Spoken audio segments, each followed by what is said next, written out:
kayo ni Zira.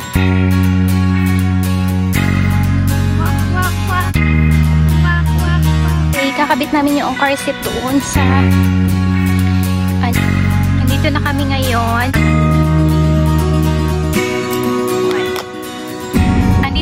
Andito na tayo.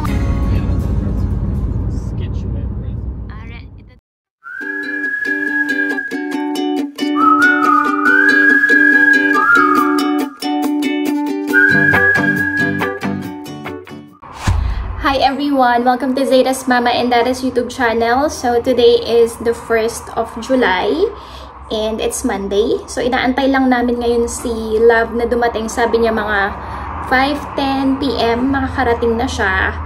And then after that, ang vlog na ito ay sa labas na naman ng bahay. So pupunta kami ng Rhode Island. Kung napanood niyo yung aming video last time, nakita niyo na bumili kami ng pickup truck. And yung seller is from Rhode Island. So yung gulong na nilagay nila doon sa pickup truck, hindi talaga yun yung gulong para doon. So ang mangyayari, kailangan namin bumalik doon para kunin yung tire. So ayun, hinaantay lang namin si Love. Tapos pupunta kami ng Rhode Island. And then after that, diretso grocery shopping na kami. Tapos bukas, pupunta kami ng DMV kasi nga i-register ni Mr. ang kanyang motorcycles dito sa Connecticut kasi nga naka-register yun sa sa Oregon. So ando si Zayda, naglalaro siya, nanonood siya ng Miss Rachel. Andito ako kasi mas maganda ang lighting dito. So kanina, dun sa last video na in-upload namin, may nagtanong doon, si Mitz Lacson, if I'm not mistaken. So, thank you so much for watching, sis. At saka may iba pa rin mga nagtatanong, bakit daw ako laging nag-vlog sa labas ng bahay, hindi sa loob ng bahay. So, I think na sagot ko na yan multiple times. So, ulitin ko po ang aking sagot. Hindi ako nag-vlog sa loob ng bahay madalas, pero meron ha. Konti nga lang, very rare ko siyang ginagawa kasi paulit-ulit lang naman ang ginagawa ko. And second, nai-stress ako. Na-try ko na siyang gawin before, kaya lang I have so much in my plate when I'm inside the house. So kung gusto niyo ng a day in a life na makita kung ano yung ginagawa ko dito, yung kunwari nagluluto, naglilinis, hindi ako masaya gawin siya. And feeling ko pag ginawa ko yun, mabuburned out ako. And ayoko mangyari yun kasi nga ang YouTube, ang gusto kong mangyari sa YouTube is ginagawa ko siya or nag-take ako ng video or nagva-vlog ako kasi masaya akong gawin. And ayokong ma-burned out. Kaya as much as possible, yung mga video na ginagawa ko is yung mga video na gusto kong ipakita sa inyo. So, but sooner or later, siguro, when Zayda's a little bit bigger or older, pwede na. Kasi ngayon, diba, nagfo-focus ako sa pag-aalaga ko kay Zayda pag nandito ako sa loob ng bahay, pag kaming dalawa lang, plus yun pang mga gawaing bahay. So, kung gagawin ko siya at the same time, and then mag-video pa, ayun, nakaka-stress siya. And kagaya nga nung sinabi ko kanina, na-try ko na siyang gawin before, and talagang, na-drain ako, napagod ako. So, ayokong mangyari yung ganun. Kasi pagka ganun lagi, di ang mangyayari is, magkikwit na lang ako ng YouTube. Which is, ayoko naman kasi nga, one of the main reason kung bakit ako gumagawa ng video is to show to my family in the Philippines what we are doing here in the United States. And mostly, ang gusto ko rin makita nila is yung outside the house. Kasi pagka nagbi-video call naman kami, ang nakikita lang nila is yung loob ng bahay. Gusto ko rin makita nila yung ibang lugar dito sa United States, kung saan kami mga nagpupunta. And mostly, gusto ko, pag nagbi-video ako, kasama ko yung husband ko. Kasi parang, ko na rin siya, diary, na pwedeng balikan. Every time na, gusto ko lang ma-check kung ano bang ginawa namin itong araw na to. And si Zayda, paglaki niya, di ba, na magkakasama kami. you know, as a family. Kasi kung dito ako sa bahay, yun yung mga times na sila ay nagwo-work. Diba? Since kung matagal na kayong viewers namin, alam ninyo na yung husband ko is a truck driver. So, regional truck driver siya. 4 to 5 days siyang wala sa bahay. And pag andito siya, syempre, pinamaximize namin yung time together and talagang lumalabas kami. Nagpupunta kami kung saan-saan.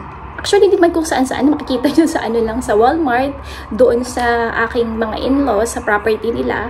Or pag minsan, yan, pumapasyal kami sa ibang lugar. So, ayun po. Pero, kagaya nga ng sinabi ko, siguro pagka medyo lumaki na si Zaira, and andito pa rin kami sa YouTube, ayun, pwede siguro kami gumawa ng everyday vlog na pinapakita sa inyo yung ginagawa ko dito sa loob ng bahay. Pero for now, sana po ma-enjoy nyo muna kung ano ba yung mga ina-upload ko. And thank you so much po sa lahat ng mga nakaka-appreciate ng videos na ginagawa namin and sa mga tao din na nagsasuggest kung ano ba yung mga videos na gusto nilang makita from us. So, ayun. So, inaantay lang namin si Love. Magbibihis na ako para pagdating niya, ready na kami. So, ayun. See you later. So, ayan si Zaira. Yan ang kanyang pa-OOTD. Hi, baby! Siyempre, nakasuot na naman ang kanyang binky. So, it's currently 4:45 PM. So, paparating na si Love. Yun sila, pag sinabi niya kung anong oras siya dadating, yun talaga yung oras na dumadating siya. Minsan lang siya nalilate. Talagang very, American time.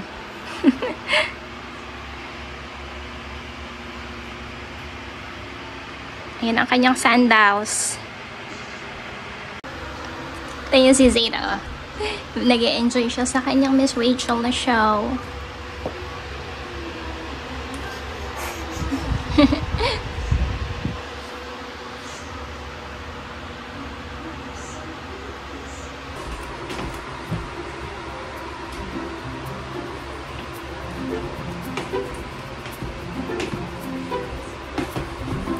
Pagdating na si Love, sabi niya, unlock the door.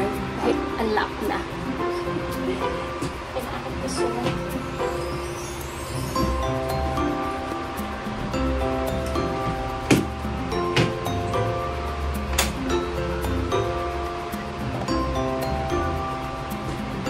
Try natin siya gulatin.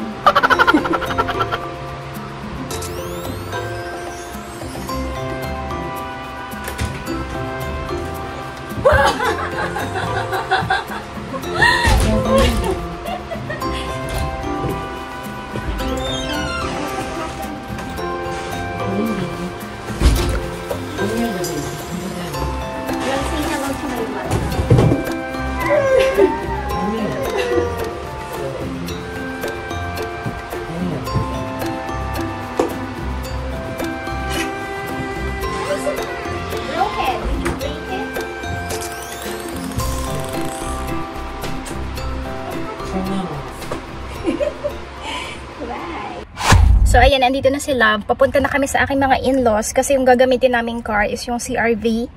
Kukunin namin doon. Kasi nga, hindi kakasya dito sa GTO ni Love yung tire na kukunin namin sa Rhode Island. So, ayun. Pupunta kami doon and then yun, diretso sa Rhode Island and then diretso grocery shopping. Yun. Zira, what's going on with you? Oops. They got a lot of customers.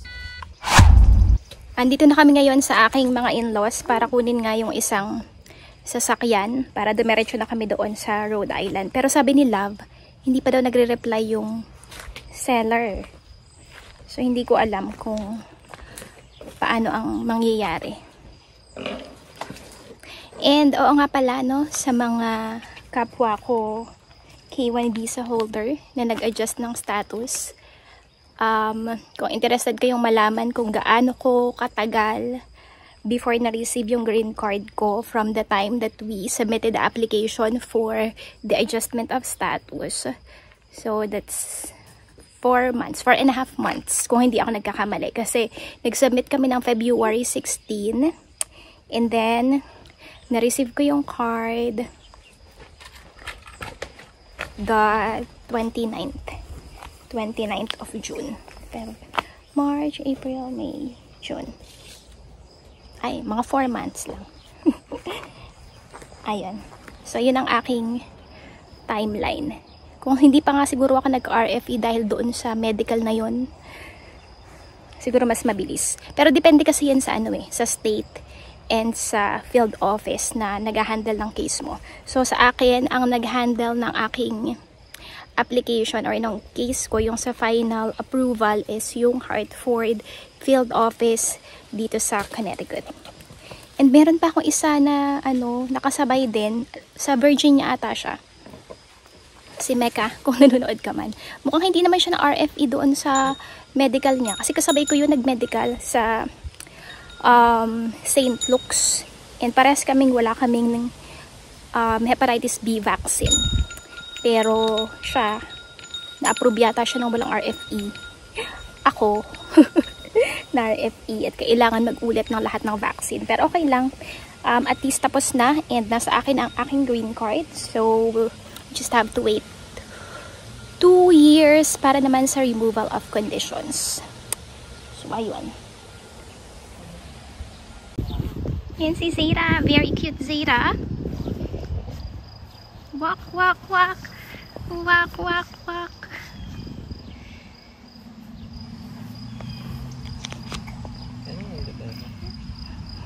Hi, baby.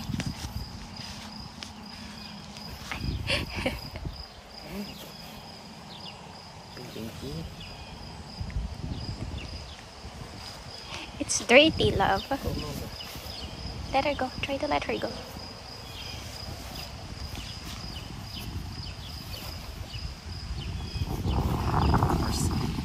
Ayan. So, ikakabit namin yung car seat doon sa CRV kasi wala yung car seat. Wala dito ang aking mga in-laws yata. Meron silang kanya-kanyang lakad.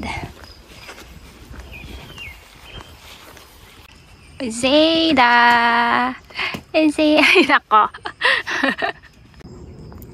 So, kinakabit na ni Love ang car seat. Ayan. Yan ang gagamitin naming car pagpunta doon sa Rhode Island.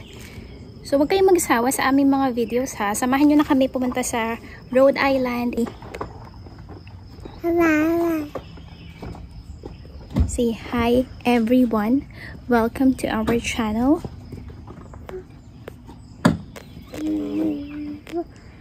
Please always watch our videos. And thank you so much for all of your support.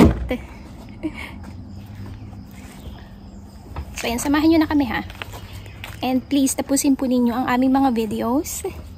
That would mean a lot to us. And again, kung gusto nyo magpa-shoutout, comment lang kayo sa comment section below. And isha-shoutout ko kayo. Ayan yung boat na ginamit namin last time no nagpunta kami sa lake with my in-laws.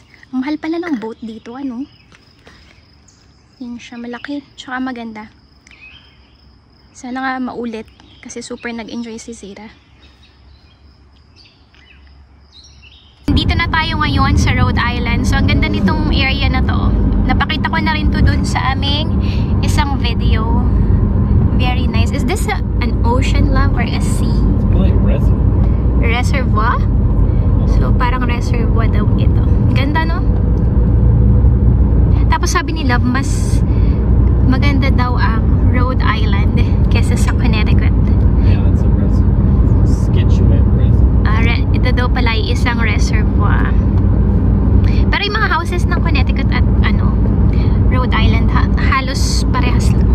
Pero kasi diba iba-iba ang pagkaka-build ng mga bahay depende sa state. Siguro dahil lang sila magkapit-bahay na state. So ito ulit ang windmill. So malapit na kami doon sa seller kung saan nabili yung aming pickup truck. Ay, merong mga pastulan. Tapos yan, may pa-windmill sila. Pero ang baba ng windmill nila dito kumpara doon sa windmill sa Pilipinas. Yung windmill doon malapit, well, hindi siya ganun kalapit kasi from Antipolo ako. Pero di ba may windmill doon sa, saan nga ba yun? Pililya ba yun? Basta yung windmill doon sa Rizal. Di ba malalaki yun? Ito maano siya. Midgets. Hindi naman midgets, basta mas mababa siya.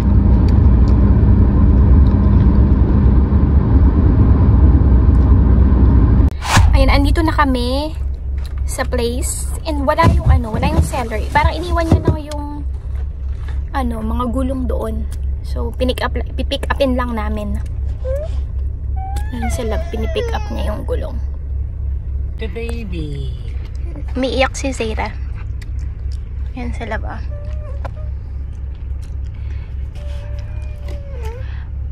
Ayan yung mga gulong.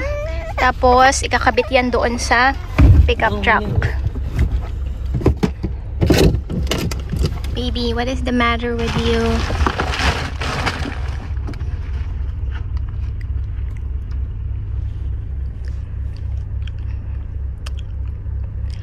Tapos nito, babalik na kami at mag-grocery shopping. Ayan ang mga tire.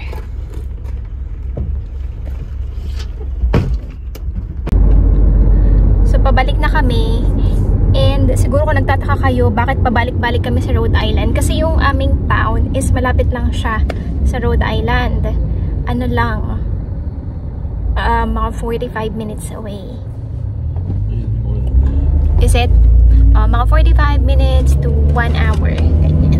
1 hour and 15 minutes. So, hindi siya kalayuan. Kaya kapitbahay lang namin ang Rhode Island. Pero kung nasa ibang part ka ng Connecticut, medyo malayo siya. So, ayun, nakuha na namin yung gulong.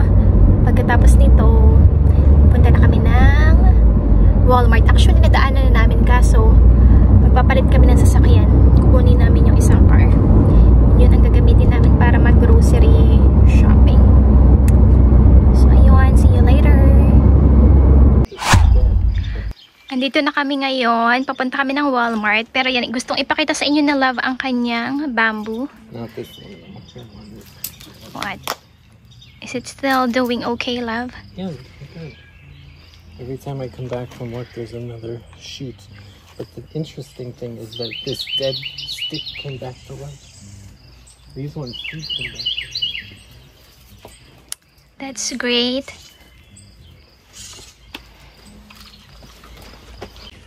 Papunta na kami ngayon ng Walmart. Siguro hindi na ako mag-video doon. So, wala na kayo sigurong panoorin ng aming grocery shopping video. Pare-parehas lang din naman yung binibili namin. So, end ko na yung vlog dito.